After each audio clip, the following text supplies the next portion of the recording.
Ukapita kunja kwa hela, moyo wanga mwaukondera. Lero nyengo zanga zasintha, mutu wanga mwaudzoza mafuta. Mbiri yanga lero yasintha, ndavekedwa chovala cha ulemu. Ndapatsidwa dzina linatsopano, ndili pa ulendo wakumwamba. Nthawi yako, nthawi yanga, yowalitsa Yesu pa dziko lonse. Mbiri yake, tenga wake, tilalike osachita manyazi. Nthawi yako. Mwambuye wathu Yesu Kristu, tsiku linanso lopambana limene Mulungu wakumwamba watipatsa kuti tikakhale pamodzi ndi kugawana mawu ake. Phunziro lathu lalero mutu wake ndi Yakobo ndi Yosefe. Yakobo ndi Yosefe. Tseke maso tipemphere.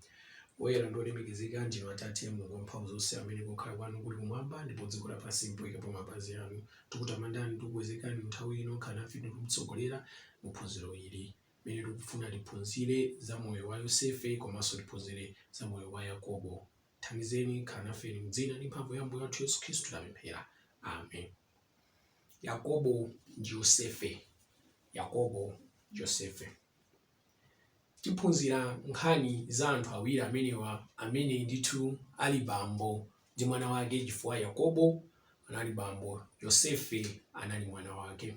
Yakobo ndi Yosefe ali ndi nthano, kapena kuti ali ndi nkhani za mitundu iwiri zosiyana mu njira ina, imene tikufuna tigawane mu tsiku la lero, kuti kodi tingaphunzire chani moyo wa Yakobo, tingaphunzire chani moyo wa Yosefe, chifukwa anthu awiri amenewa ali ndi kachinthu kena kake ndithu kamtengo wapatali kamene kali kosiyana, kamene titagawane lero ndikukhalanso kuthandizika ku moyo wathu wauzimu. Yakobo ndi Yosefe. Tiwerenga kuchokera m'buku la Genesis chapter 25 verse 21. Ndipo Isaki anampembedzera mkazi wace kwa Yehova, popeza anali wowuma. Ndipo Yehova analola kupembedza kwake. Ndipo Rebeka mkazi wake anatenga pakati. Ndipo ana analimbana mkati mwake, ndipo iye anati, ngati chotero ine ndikhala ndi moyo bwanji? Ndipo ananka kukafunsa kwa Yehova. Yehova ndipo anati kwa iye, mitundu iwiri ili m'mimba mwako, magulu awiri a anthu adzatuluka m'mimba mwako. Gulu lina lidzapambana mphamvu ndi linzace, wamkulu adzakhala kapolo wa wang'ono. Atatha masiku ake akubala, taonani amapasa anali m'mimba mwake. Ndipo woyamba anabadwa wofiira, monse mwace monga malaya aubweya, ndipo anamutcha dzina lake Esau. Pambuyo pace ndipo anabadwa mphwace, ndipo dzanja lace linagwira chitende cha Esau, ndipo dzina lace linatchedwa Yakobo. Ndipo Isaki anali wa zaka 50 pamene mkazi wake anabala iwo.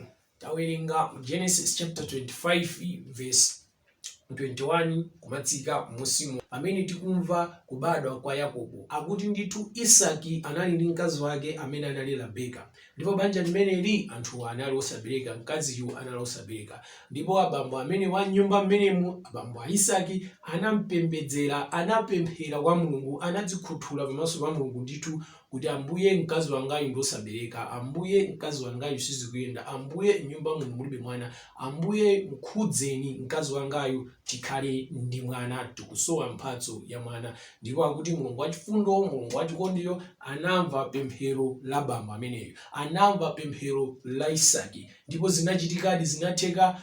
Rebeka anayima, Rebeka anali ndi pathupi. Ndiye akuti ali ndi pathupi pamenepa, ankamva ndithu zichitochito zosiyana-siyana mkati mwake, ndipo anafunsira kwa Mulungu kuti koma ndimamva inde zapakati, ndimamva inde zapathupi azimayi akamakamba akamafotokoza, koma zangazi zokhala ngati zikusiyana ndi za azimayi enawo, zikusiyana ndi amayi enawo. Kwenikweni Mulungu chikuchitika ndi chani? Ndiye Mulungu wakumwamba anamuyankha kuti iwetu chimene chikuchitikacho nchonena kuti mkati mwa iwe muli mitundu iwiri, muli magulu awiri a anthu ndithu amene zochitika zawo ndithu zosiyana wina ndi nzake, ndipo zidzachitika ndithu kuti wamkulu adzakhala kapolo wa wang'ono, kapena kuti munjira ina mitundu iwiri imene muyi idzakhala yopisana, ndipo wamkulu adzakhala kapolo wachani wa wang'ono, kapena kuti wang'onoyo adzakhala wopambana, adzakhala wapamwamba kuposa ndani? Kuposa wamkulu. Ndipo ndithu zinachitikadi atabadwa ana amenewa, akuti akubadwa anayamba kubadwa Esau, ndipo Esau akuti anali ofirira komanso thupi lake linali la ubweya. Ndiye akuti akubadwa Esau ndithu Yakobo anabadwa atagwira chitendeni cha nzakeyo. Sanabadwe Esau ndikubadwa kumaliza kenakonso nkuzabadwa Yakobo, ayi anakhala ngati akubadwira limodzi atagwirana, komano Yakobo anali atagwira chitendeni chake cha ndani? Cha Esau mkulu wake, anali atagwira chitendeni cha Esau m'bale wake. Ndi ana amenewa ndithu anabadwa, ana amenewa amakula. Ndipo tikapitira nayo nkhani kufotokoza za makhalidwe mmene ana amenewa anakhalira. Uyu Esau amene anabadwa ofirira komanso anali wa ubweya kwambiri thupi lake, ameneyo ntchito imene amakonda kupanga iyeyo inali ndithu yosaka nyama, inali yofunafuna zinyama, anali mulenje. Esau ndi ntchito imene amakonda kupanga, ntchito imene amakonda kugwira. Koma Yakobo ameneyo iyeyo ntchito zake zinali zapakhomo, kuphika ndi amayi ake, kukonda kucheza ndi amayi ake, ndi zimene Yakobo amatani? Amakonda. Ndiye Yakobo akukula anali ndi kakhalidwe kena kake mkati mwake, anali ndi kachitidwe kena kake mkati mwake, konena kuti samavomerezayi kuti iyeyo ndi wang'ono ndi Esau, samagwirizana nazo zonena kuti iyeyo ndi wang'ono ndi Esau, sizimamusangalatsayi kuti iyeyo ndi wang'ono ndi Esau, chifukwa mmene anabadwira anawo, mmene zinachitikira kuti kungobadwa Esau kukhala wamkulu, ndiye kuti chuma chonse, madalitso onse, zotsala zonse makolo atati apita zinayenera ndithu kuti zipite kwa Esau. Kotero Yakobo analibe cholowa china chilichonse, Yakobo analibe cholandira china chilichonse, Yakobo analibe tsogolo lolozeka, Yakobo analibe tsogolo loonekanso. Anabadwa mwana amene anali wang'ono, anabadwa mwana amene anali wachiwiri, amene samayembekezereka kuti akhoza kupeza kanthu kene kalikonse kuchoka m'banja limene. Ndi koma chinthu chimene chichi Yakobo sichinamusangalatse, chinthu chimene chichi Yakobo sichimamkomera. Anafuna nkhani itasintha, anafuna nkhani itatembenuka, atakhala wamkulu iyeyo, atakhala wopambana iyeyo. Ndiye Yakobo ndithu anayamba kupanga njira zosiyana-siyana zonena kuti asinthe chimene chinachitikachi, zonena kuti asinthe tsogolo lake, zonena kuti asinthe mbiri yake, isakhale monga mmene anabadwiramo, isakhale monga mmene zilimo, isakhale monga mmene zinachitikiramo. Ndiye akuti Yakobo ndithu nkhani yoyambira imene iye anachita, tsiku lina lake m'bale wake akuchoka kutchire anampeza iye ataphika ndithu chakudya, ndipo Esau anampempha Yakobo kuti iwe ndigayireko chakudya chimenechi, iwe ndigayireko zimene waphikaze, iwe ndigayireko kansuzi kameneka. Ndipo akuti Yakobo anamuwuza m'bale wake kunena kuti iweyo ngati ufuna ineyo ndikugayire, unene lero kuti iwenso si wamkulu, iweyo ngati ufuna ndikugayire tisinthane lero, wamkulu ndikhale ine, iweyo ukhale mwana. Mafulo ako amene uli nawo opangisa kuti iwe ukhale wamkulu, amenewo undipatse, zimenezo zotisinthane, iwambira leloli iweyo ukhale mwana, ine ndikhale wamkulu. Ndi Esau anena kuti kodi nditafa ndi njala osadya msuzu umenewo, kodi nditafa ndi njala osadya chakudya chimenechi, kodi ine ukuluwo ndinawo ntchito yanji? Kodi ukuluwo ndipindula nawo chani? Tengani ukuluwo, akulu ndinuyo, ndipatseni ine chakudyacho nditani lidye. Ndi anampatsa chakudya chimenechi, anampatsa msuzu umenewu, anampatsa ndi mkati, iyeyo nadya. Esau nadya. Chinthu choyambirira chimene Yakobo anachipanga. Pakupita kwa nthawi Isaki atakula, Isaki akuona kuti masiku anga oti mwina ndikhoza kumwalira ayandikira, ndidalitsiretu mwana wanga, ndidalitsiretu Esau. Ndi anafika tsiku limeneli ndithu anamuyitana Esau nanena kuti mwana wanga iwe, mwana wokondedwa, mwana wapamtima,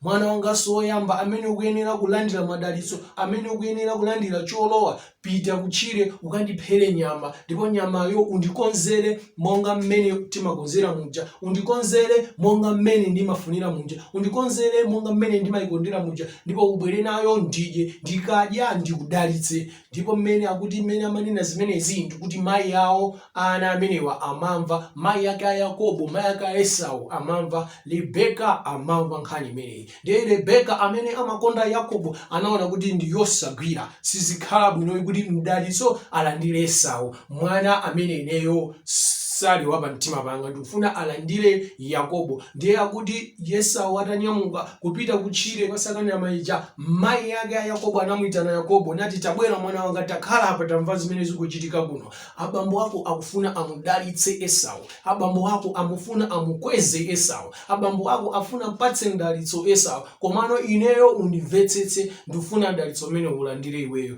Yakobo amadziwa chochitikachi, Yakobo amachimvetsetsa chochitikachi, koma anavomerabe kuti okay chabwino. Inde kumambiroko amaopa kuti zimene zizi ineyo ndi Esau ndife osiyana, ineyo ndine osalala khungu langali, ineyo sokoma bambo ati akhoza kukandidziwa ndizovuta, mayi ake anamuzosadandaule, tiyipanga njira. Ndipo anapangadi njira. Yakobo ananyamuka nalandira madalitso amene samamuyenera iyeyo, nalandira madalitso amene amayenera kulandira Esau. Kuyesetsabe Yakobo ndithu kuti asinthe nyengo zake, kuyesetsabe Yakobo ndithu kuti asinthe mbiri yake, kuyesetsabe Yakobo ndithu kuti asinthe tsogolo lake, kuyesetsabe Yakobo ndithu kuti asinthe moyo wake, uchoke pansi ufike pamwamba. Anayesetsa munjira ine iliyonse, anagula ukulu wa m'bale wake, anakatibaso madalitso a m'bale wake, ndipo akuti m'bale wake anakwiya nazo, ananyasidwa nazo, ndipo anachitsimikiza mu mtima mwake. Esau atadziwa nkhani imeneyi kuti tsiku limene makolo adzamwalire, ineyo Yakobo ndidzamupha. Chifukwa chimene wachita Yakobo kundibera madalitso zandinyasa kwambiri. Anafika Esau kwa bambo ake, anafika nati, bambo ndafika,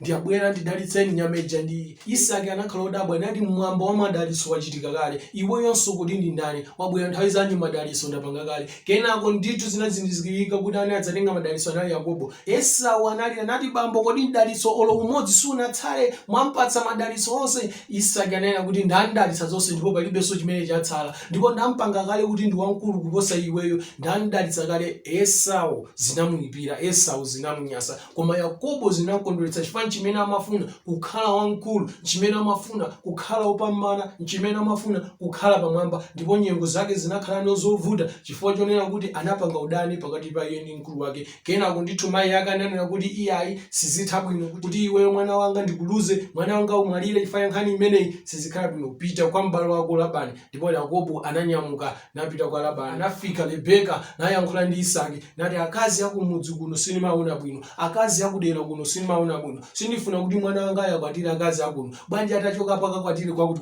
kwa m'bale wanga. Isake bambo ameneyo anavomera kuti chabwino zikhale choncho, koma konseku kunali kumuthawitsa Yakobo amayi ake, konseku kunali kuti Yakobo athawe chifukwa cha mkwiyo umene unalipo mwa m'bale wake. Mayi ake anamuwuza, choka pita kwa Labani, pita kwa Labani mchimwene wanga, ndipo m'bale wakoyo ukapha mtima, m'bale wakoyo akaziwala, m'bale wakoyo akakhululuka, ndidzakuwuza udzabwerenso. Kotero Yakobo ananyamuka, Yakobo ananyamuka ngati mokacheza, koma kwina kuli kozemba kuthawa pa choyipa chimene anachita.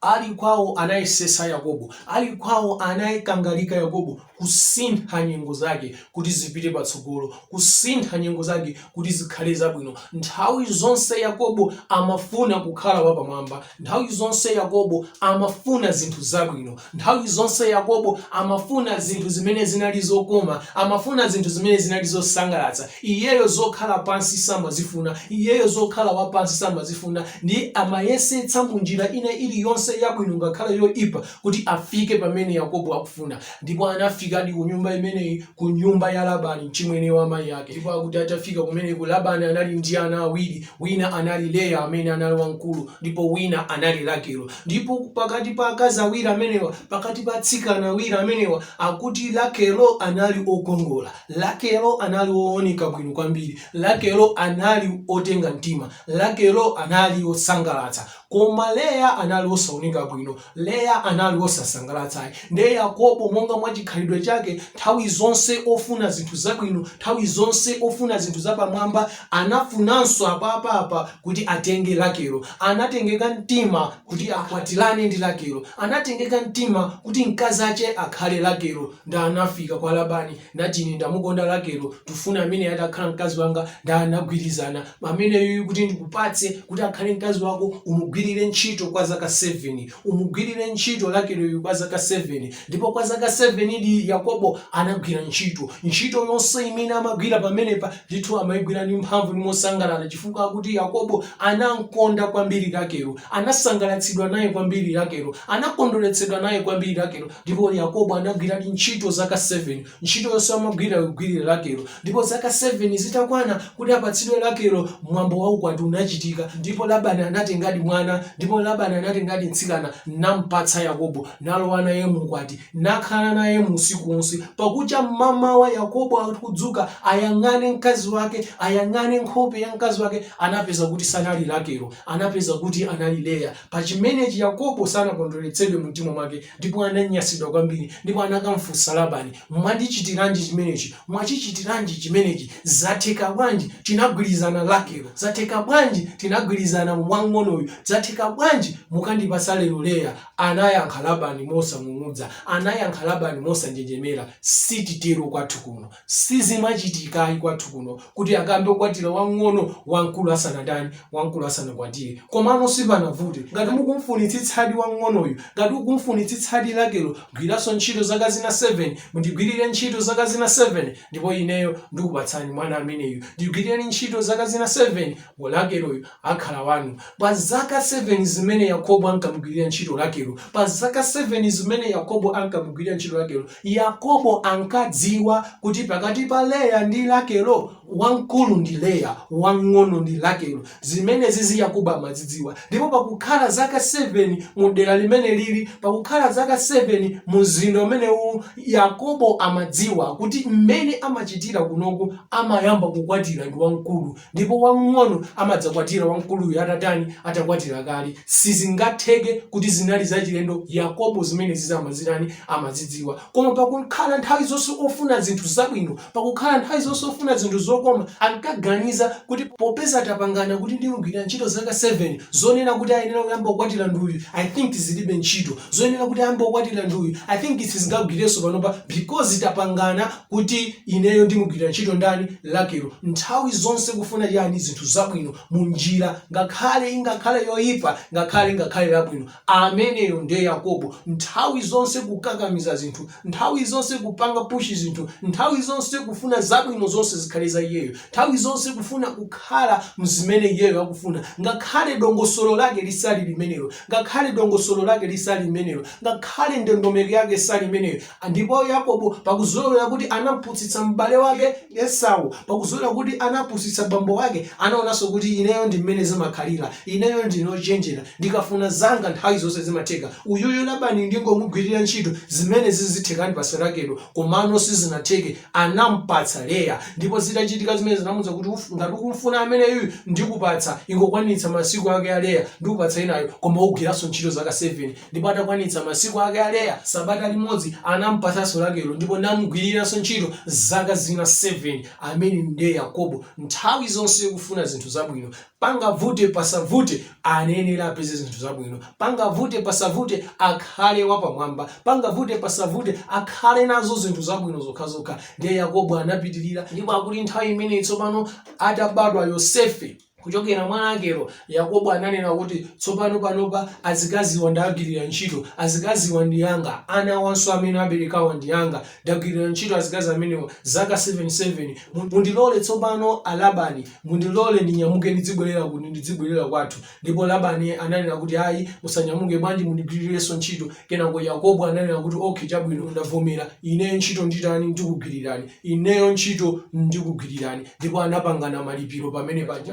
Badwa china chilichonse chimene chizikhala cha mathotho kapena chilichonse chimene chizikhala cha madontho chilichonse chimene chizikhala cha mawanga adzikhala malipiro a Yakobo, chidzikhala malipiro a Yakobo. Ndipo zimenezi Labani sizinamuyipira, anavomera kuti okay zikhale choncho, wetani nkhosa zanga, wetani ziweto zanga, wetani mbuzi zanga, chilichonse chimene chikhale cha madontho chimenecho dzitengani ndi malipiro anu, chilichonse chimene chizibadwa opanda madontho chimene chocho chizikhala cha ineyo Labani. Ndipo Yakobo ntchito anayitani, anayigwiradi. Ndipo ntchito imene Yakobo anayigwiradi yoweta nkhosa zimenezi, yoweta mbuzi zimenezi. Amaziwa kuti chikangobadwa cha mawanga ndi changa, chikabadwa chopanda mawanga ndi cha bwana anga Labani. Ndipo akuti anasiyana Yakobo, anasiyana ndi Labani ulendo wautali kwambiri, ulendo wa masiku atatu, ndithu unali mtunda wautali. Kalelo zimavuta kunena katalikidwe ka ulendo, masiku ano timatha kunena 3 km, 4 km, 30 km,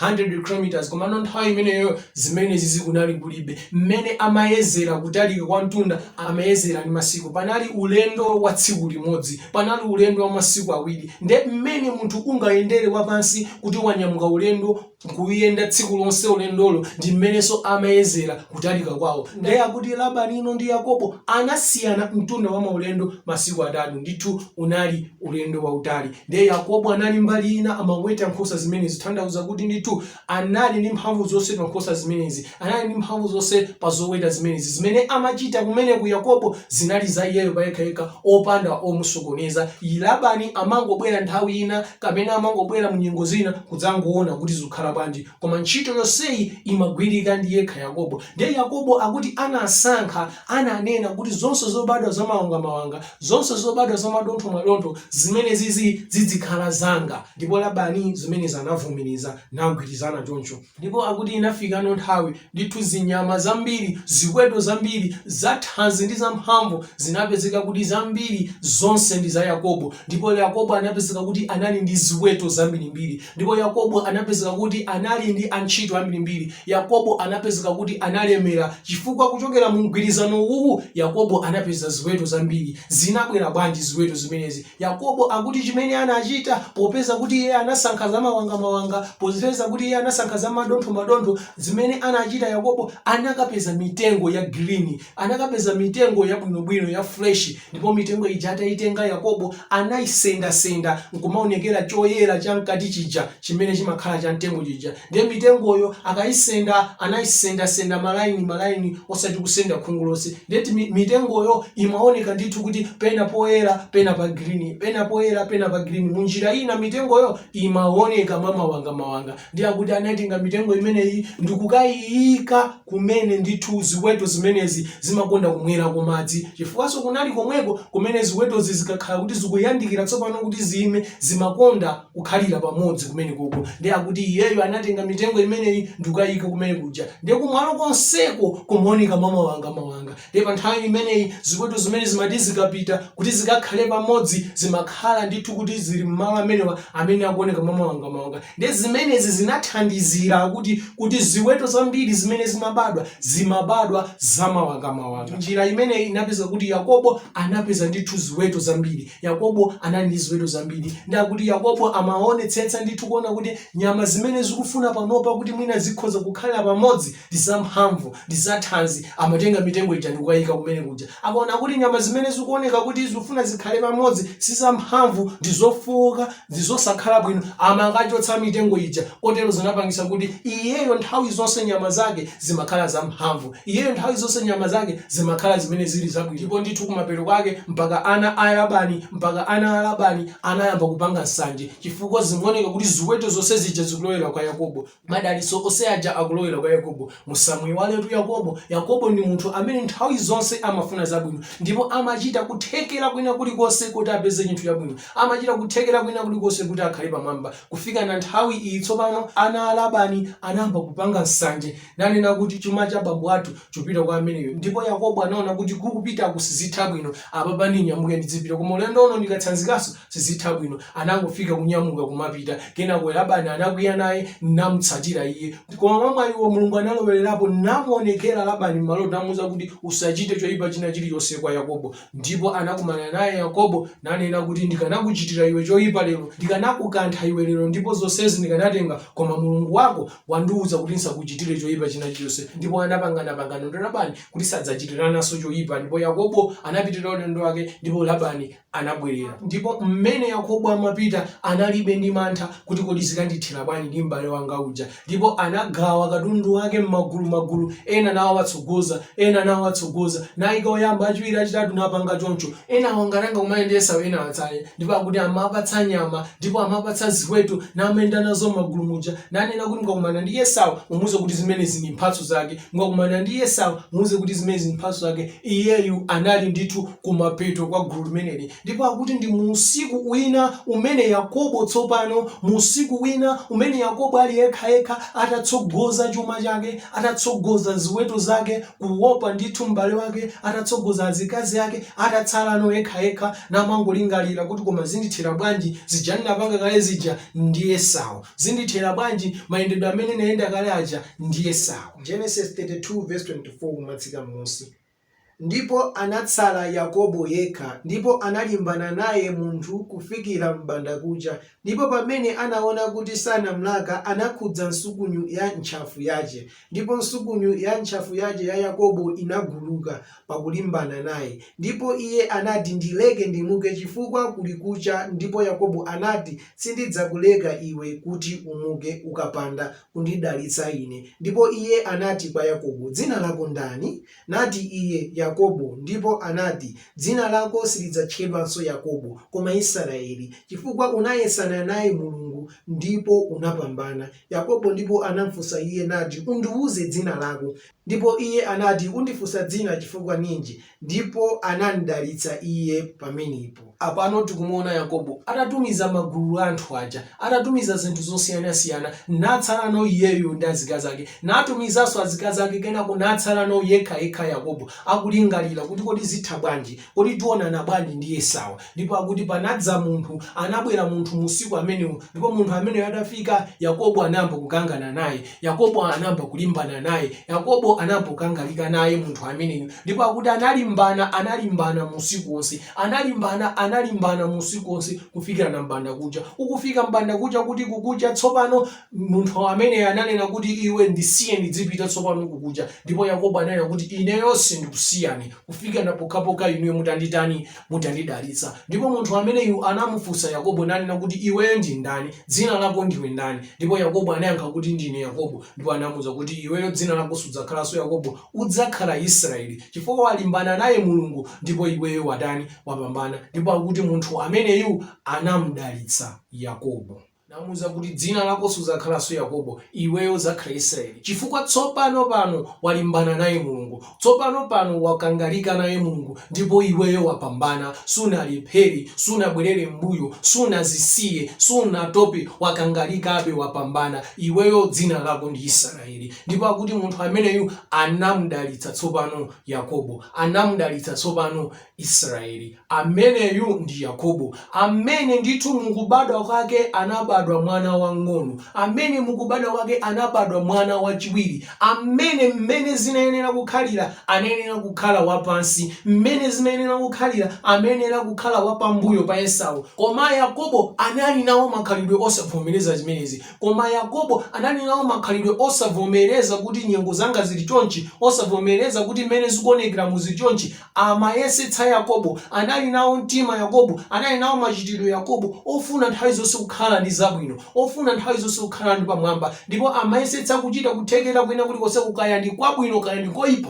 bora iyeyo apeze zabwino, kaya ndi kwabwino kaya ndi koyipa, bora iyeyo akhale wapamwamba, kaya ndi kwabwino kaya ndi koyipa, bora iyeyo nyengo zake zisinde zikhale monga mmene iyeyo akudani akufunira. Nzake anabadwa oyambirira wankulu, nzake anabadwa oyambirira ndithu oyenda kuti akakhale pamwamba, koma Yakobo anabadwa akugwira chitendene chake, kutanthauza ndithu kusavomera ndikuvomereza kuti inde inuyo mwatsogola kubadwa koma ineyo sikuti ndikuvomerezayi. Inde inuyo mwatsogola ndinu apamwamba koma ineyo sikuti ndikuvomerezayi. Inde ineyo ndine wachiwiri koma ineyo zimene zizi sindikuvomereza. Ndipo zimene zidi zinaonetseradi m'makhalidwe a Yakobo sanali munthu wovomereza pa zimene anali nazo koma anali ndithu olakalaka kukhala pamwamba, anali ndithu olakalaka kukhala ndi zinthu zabwino, anali ndithu olakalaka kukhala opambana nthawi zonse, ndipo analimbana nawo anthu mu njira zosiyanasiyana, anakangalikana nawo anthu mu njira zosiyanasiyana, anakangana naye Esau, analimbana naye Esau kuti apambane, analimbana nawo bambo wake kuti apambane, analimbana naye Labani kuti apambane. Koma muzonsezi ngakhale Yakobo anazichita,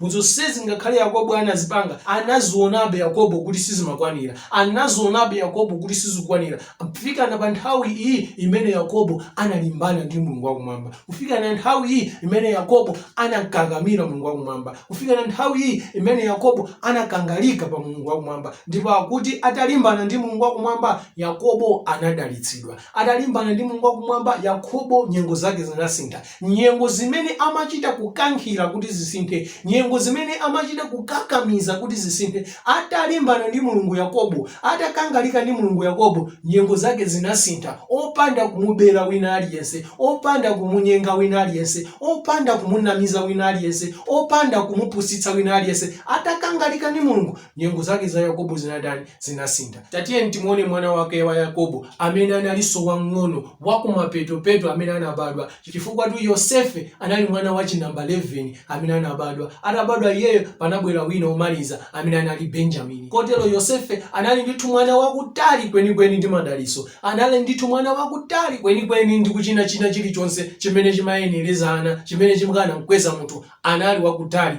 kwenikweni Yosefe. Koma Yosefe ali ndi nkhani ina yosangalatsa, Yosefe ali ndi nkhani ina yapadera, Yosefe ali ndi nkhani ina yosiyana ndi ya bambo wake amene ali Yakobo. Genesis 37 verse 5. Yosefe ndipo analota loto nafotokozera abale ache, ndipo anamuda iye koposa. Ndipo iye anati kwa iwo, tamvani tu loto limene ndalota, pakuti taona ndinali nkumanga mitolo m'munda, ndipo taonani mtolo wanga unauka nuima chilili, ndipo taonani mitolo yanu inadza nizinga kwete nuweramira mtolo wanga. Abale ache ndipo anati kwa iye, kodi udzakhala mfumu yathu ndithu, kapena udzatilamulira ife ndithu kodi? Ndipo anamuda iye koposa chifukwa cha maloto ache ndi mawu ache. Ndipo analotanso loto lina nafotokozera abale ache, nati, taonani ndalotanso loto lina, ndipo taonani dzuwa ndi mwezi ndi nyenyezi 11 zinandiweramira ine. Ndipo iye anafotokozera atate wache ndi abale ache, ndipo atate wache anadzudzula nati kwa iye, loto limeneli walota iwe nlotani? Kodi ine ndi amayi ako ndi abale ako tingafike ndithu tokha kuweramira iwe pansi? Ndipo abale ache anamchitira iye nsanje, koma atate wache anasunga mawu amene mu mtima mwache. Apa taona nkhani ya Yosefe amene anali mwana wa Yakobo. Tikumuona ndithu kuti nzoonadi mwana amene anali wakumapeto ndikovuta kukakhala pamwamba, mwana amene anali wakumapeto ndi zovuta kukakhala pamwamba. Koma monga anabwerera mawu a Mulungu, monga kunabwerera kuyankhula kwa Mulungu, mmene Rebeka anali ndi pakati, mmene Rebeka anali ndi pathupi, kunena kuti mkati mwa iwe muli mitundu iwiri ya anthu, ndipo wina inde adzabadwa wamkulu, wina adzabadwa wang'ono, komatu wang'onoyu adzakhala wamkulu ndopambana kuposa wamkuluyu. Ndipo Yakobo anabadwa, atabadwa anayesetsa Yakobo mu njira zake kuti akhale wapamwamba, zimene kumapeto kwake zinangompangitsa iye kukangana ndi anthu, zimene kumapeto kwake zinangompangitsa iye kuyambana ndi anthu, zimene kumapeto kwake zinangompangitsa iye milandu yosiyanasiyana, zimene kumapeto kwake zinangompangitsa iye kusautsa moyo wake. Tsopano apa pakubwera mwana wake amene ali Yosefe, amene akukabadwa kumapeto kwenikweni, mwana wa chinamba 11 kutali kwenikweni, polanso iyeyo Yakobo anali mwana wachiwiri, koma uyu mwana wa chinamba 11 ndiye mawu a Mulunguso akubwera kuti ngakhale uli mwana wakumapeto, ngakhale uli mwana wa chinamba 11 utali kwenikweni ndi mdalitso, kutali kwenikweni ndi kukhala pamwamba, koma iweyo udzakhala wapamwamba, iweyo udzalamulira abale ako, iweyo udzatsogolera abale ako, iweyo ngakhale makolo ako adzakutani, adzakugwadira. Chinthu chosembekezereka chimene Yakobo atachimva chimene chanena kuti loto limene ndi la mtundu wanji, zimenezi zingatheke bwanji, zimenezi zikukhala bwanji, mudziona bwino maloto wa mukamalota. Kodi mpakana ine bambo wanu ngakhale mayi awo adzakugwadira iwe? Komabe maloto awa Yakobo anawasunga. Koma Yosefe akundisangalatsa. Yosefe ndi munthu wosangalatsa chifukwa atamva mawu amenewa, atauzidwa mawu amenewa, sanalimbane nazo kuti achite kukhala wapamwamba, kuti achite monga mawu amene anawamva, kuti achite kukwaniritsa kwa mawu amene anawamva kuti iye adzakhala olamulira. Sanalimbane nazo kuti akhale olamulira abale ake, sanalimbane nazo kuti akhale olamulira makolo ake. Anangozisiya zichitike monga mawu a Yehova. Ndipo zinadza nyengo mmoyo wa Yosefe, nyengo zosiyana ndi zimene zinanenedwazo, nyengo zosemphana ndi zimene zinanenedwazo. Inafika nthawi tsopano maloto atatha kunena kuti iweyo abale ako adzakugwadira, iweyo abale ako adzakulambira. Inafika nthawi tsopano Yosefe anagwiridwa ndi abale ake omwewo. Mmalo momulambira tsopano akumugwira, mmalo momukweza tsopano akumutsitsa pansi kumugwetsera mudzenje Yosefe. Koma Yosefe sanatekeseke, Yosefe sanalire, Yosefe sanafuhule kwa Mulungu, Yosefe sanadandaule Mulungu wakumwamba, Yosefe sanalire kwa Mulungu kuti Mulungu zikutheka bwanji, awamesa munati adzandilambira, awamesa munati adzandigwadira, izizi ndikugwadiridwa zikutheka, izizi ndikugwadiridwa zikufanana. Yosefe ankangoyang'ana, ndipo abale anga anafika pomugulitsa. Zikutheka bwanji ndidzalamulira abale anga, zikutheka bwanji adzandigwadira abale anga. Pano ndikuchotsedwa kwa abale angako, ndikupititsidwa ku dziko lakutali kopanda ndi chiyembekezo chomwe chonena kuti awadzandigwadira. Odzandigwadira ndikuwasiya mbuyo, ine ndikumapita uku. Kodi zikugwirizana ndi malotowa? Koma Yosefe sanatekeseke,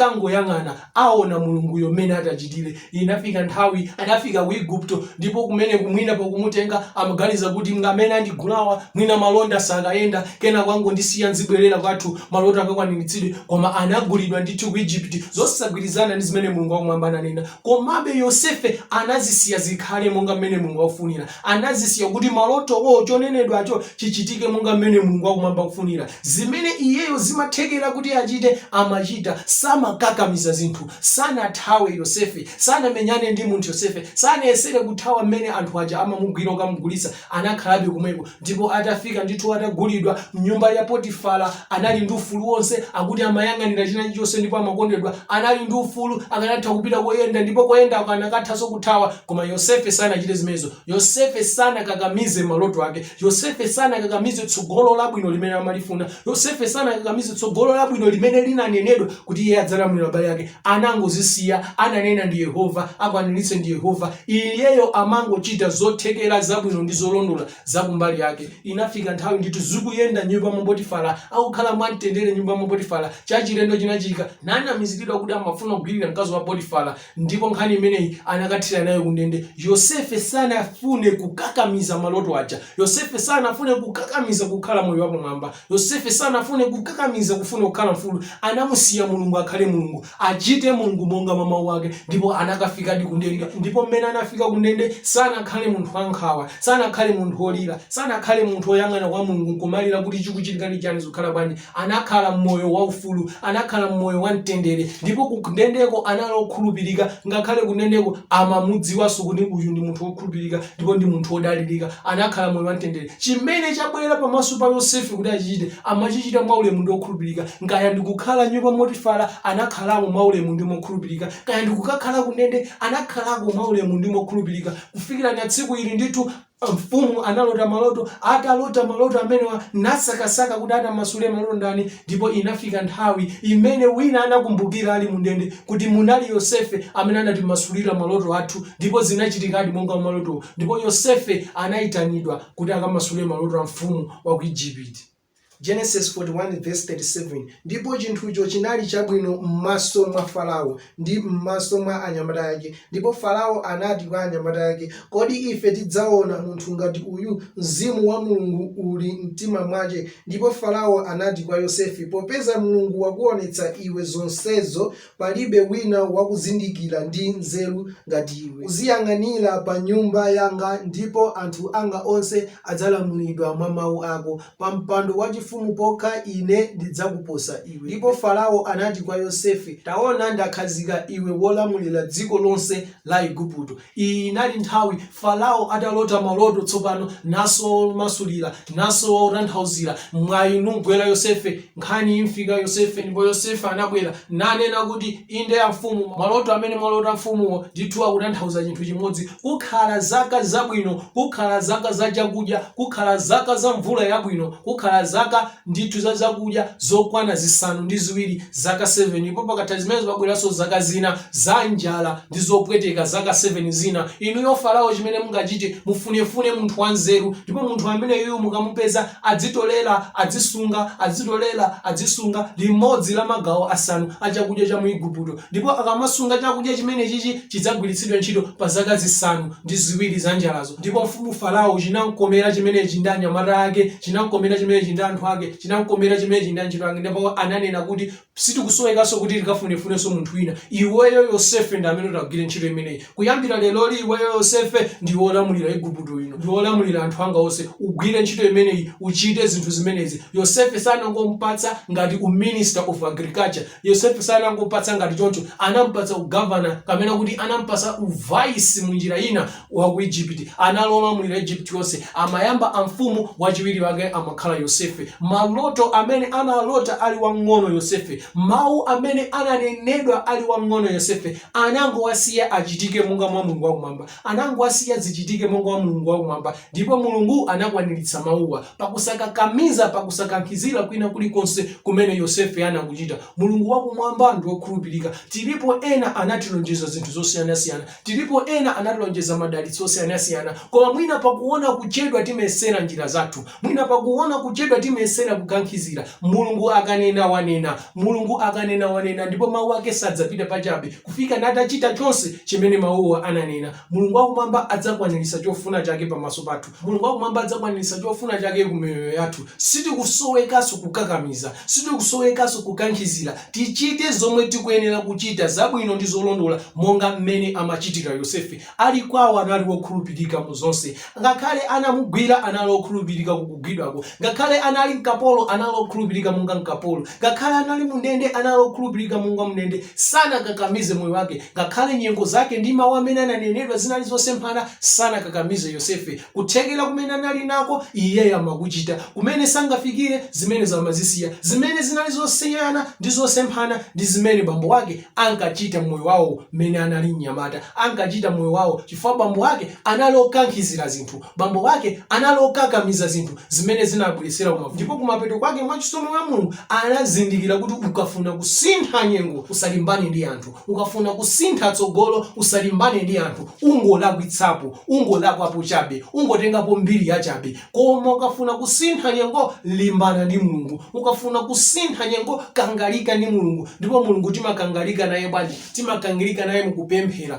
timakangalika naye musala kudya, timakangalika naye mukumumvera, timakangalika naye pakuchita zimene Mulungu wakumwamba yamafuna. Koma tikakangalika ndi anthu sizitithera bwino. Mulungu wakumwamba akudalitseni, Mulungu wakumwamba akuthandizeni kuti tikakhale nawo mtima monga ngati Yosefe, tikakhale nawo machitidwe monga ngati Yosefe, kuti ngakhale nyengo zingasinthe, ngakhale nyengo zingakhale ngati zikusokonekera, tisakakamize, tisakankhizire mpaka nomafika nazo chita zinthu zoyipa. Timusiye Mulungu wakumwamba akhale Mulungu, ndi wokhulupirika, adzakwanitsa mawu ake mu nthawi yake. Kufuna kusintha nyengo kangalika ndi Mulungu, kufuna kusintha nyengo kangalika ndi Mulungu. Ndipo anachitira kwa Yakobo zidzachitikanso kwa ife, monga anachitira kwa Yosefe adzachitanso Mulungu nthawi yake. Mulungu wakumwamba akudalitseni. Tiye nditseke maso pemphere. Woyera ndi olemekezeka ndinu Mulungu, inde wokhulupirika ndi osasinthayo. Tikuthokozani pa nthawi yopambana imene nali nayo kuphunzira mawu anu, mmene mwatisonyeza kuti inu Mulungu muli nafe cholinga, ndipo cholinga chomwe mudzachikwaniritse ndinu. Chomwe tikuyenera ife kuchita ndi kungokhala okhulupirika ndi okumverani inu. Tichite zomwe tikuyenera kuchita ndi okhala okhulupirika mu zonse, mu nyengo zoyipa, mu nyengo zabwino, monga anachitira Yosefe. Mulungu wakumwamba tipatseni mtima wokumverani, tipatseni mtima wokukhulupirirani ndi kutsatani inu mu zonse. Alipo inde ena amene munawalonjeza anayamba kugwa mphwayi, anayamba kubwerera m'mbuyo. Alipo inde ena munaonetsa tsogolo labwino, anayamba kugwa mphwayi, ena anayamba kuyesera njira zawo kuti achite mmene angachitire kuti asinthe nyengo zawo. Koma inu ndinu Mulungu, Mulungu adzatheka bwanji? Inu ndinu Mulungu, Mulungu wa nthawi.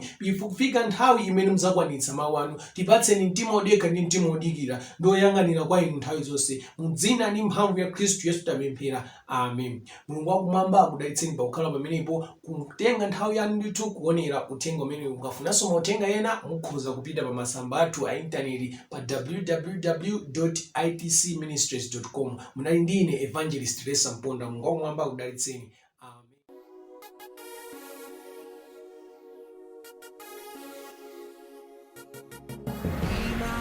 Takunja kwa hela moyo wanga mwaukondera